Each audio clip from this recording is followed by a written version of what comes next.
and the full launch on September 16th. Excuse me.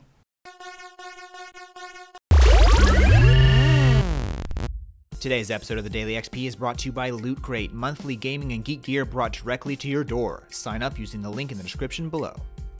What's up, attackers? Nicole here with your weekly MMO news. Those of you expecting some big news stories from PAX Prime are probably a little disappointed this week as no real waves were made in our category, but we've still got a bit to talk about this week with stories from League of Legends, ArcheAge, The Elder Scrolls Online, and more. The XP starts now.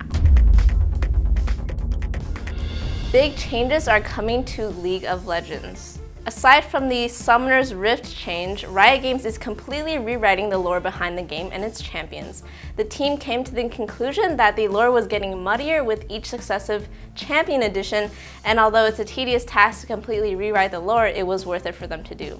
Riot says that the story has the potential to affect every element of League of Legends, so the decision to venture into a new narrative territory wasn't made quickly or capriciously.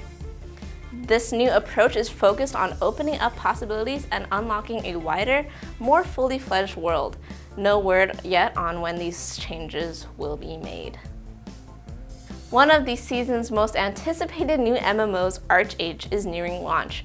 Some of the key dates that players will need to keep an eye on are the open beta, which is going on now through September 8th, the head start date for founders, which begins September 12th, and the full launch on September 16th. Additionally, Tryon Worlds also announced that Rift's Nightmare Tide expansion will go live on October 8th, Defiance's Aftermath update at the end of September, and the voxel building game Trove hitting closed beta on September 25th.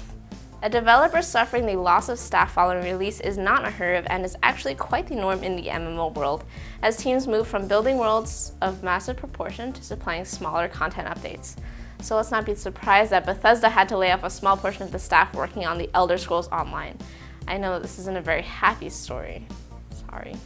Since TESO's launch in April, they have rolled out a number of impressive content updates and as of June had over 800,000 subscribers in the game. A new loyalty system was added to try and retain those numbers ahead of the Xbox One and PS4 releases. Jagex, developers of the critically acclaimed RuneScape, released a report detailing the success of RuneScape Bonds system that allows two players to fund a trip to this year's RuneFest entirely through in-game transactions. The system released last year lets players fund their subscription fee and other expenses through the selling of bonds. The two players exchange their bonds for return flights, a hotel room, RuneFest tickets, and spending money, all without spending a single dollar of real currency. Since the debut of the bonds, over 2.3 million have been purchased, totaling over 27 million membership days.